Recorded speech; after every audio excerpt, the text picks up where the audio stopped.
Assalamualaikum warahmatullahi wabarakatuh. Apa kabar Bapak Ibu guru hebat?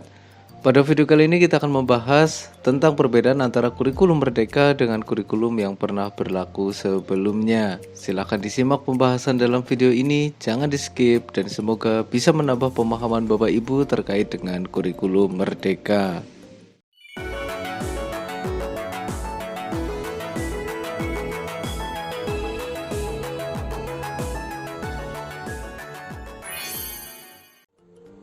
Untuk yang pertama kita akan membahas apa itu kurikulum Merdeka.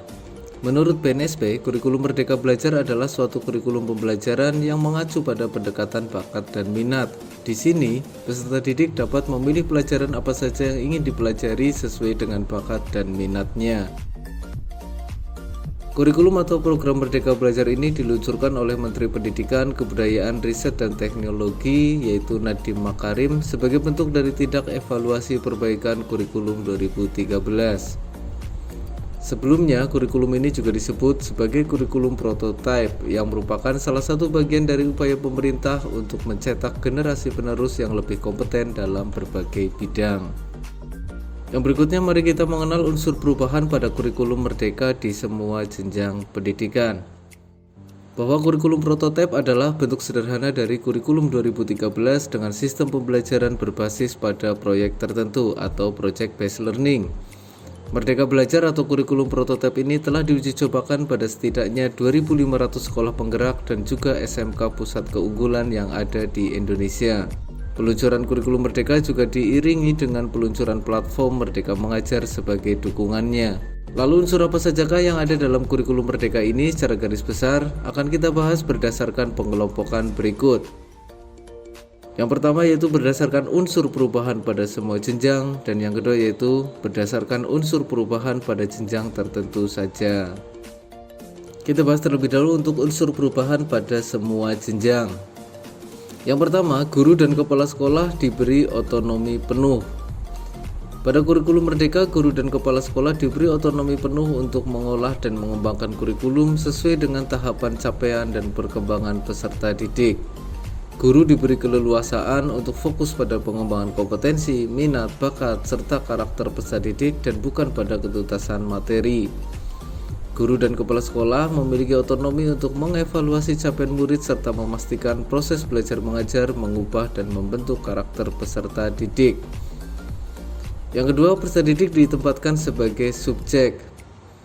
Kurikulum Merdeka adalah implementasi lebih lanjut dari Merdeka Belajar. Oleh karena itu, kurikulum Merdeka memberi ruang pada peserta didik untuk menjadi subjek, bukan objek dari proses pendidikan di sekolah.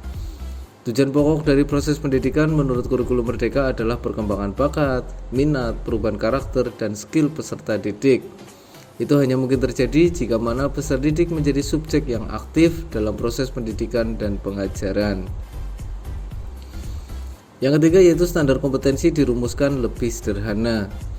Pada kurikulum Merdeka, standar kompetensi dan kompetensi dasar dirumuskan dengan kata-kata yang lebih sederhana. Oleh karena itu, guru lebih mudah memahami sehingga lebih dapat merumuskan langkah operasional dalam proses belajar mengajar.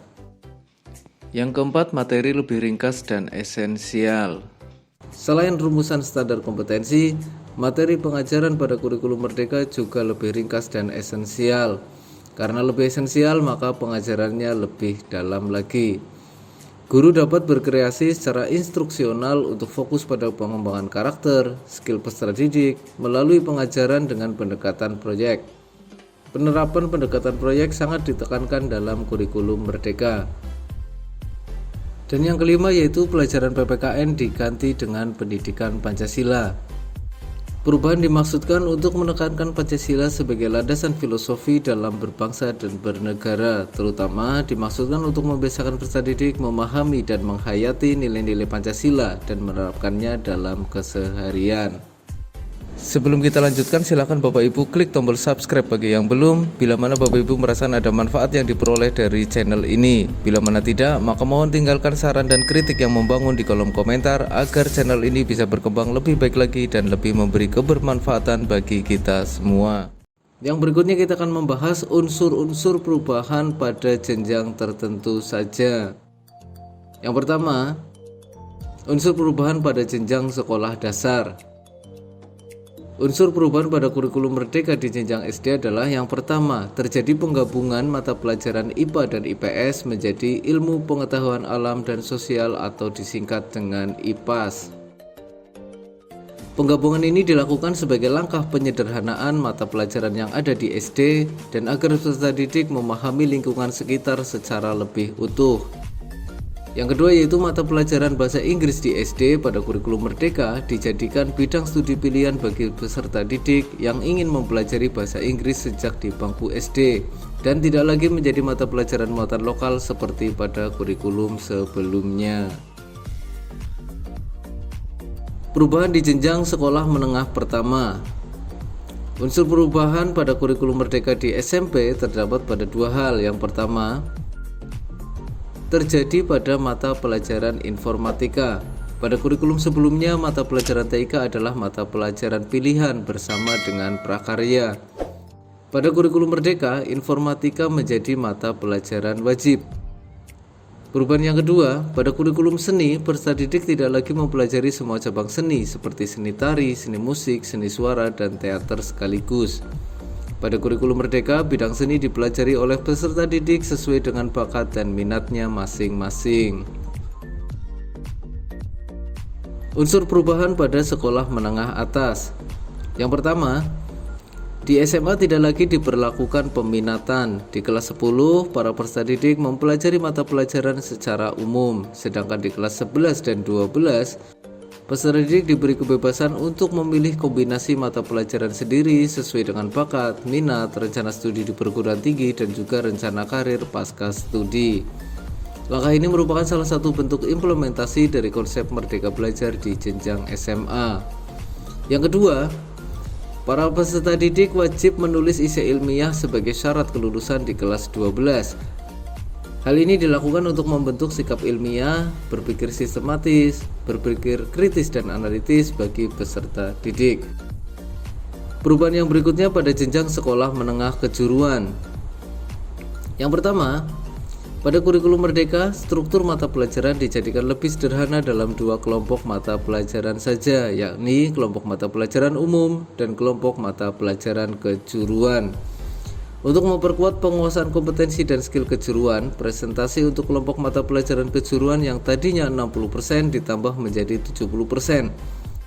Dengan demikian, secara struktural terjadi perubahan persentase pada kelompok mata pelajaran umum dari 40% menjadi 30%.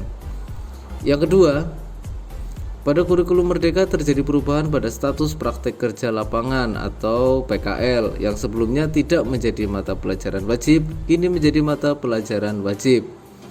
Sebagai mata pelajaran wajib, maka PKL dilaksanakan dalam durasi waktu yang lebih panjang, yaitu 6 bulan.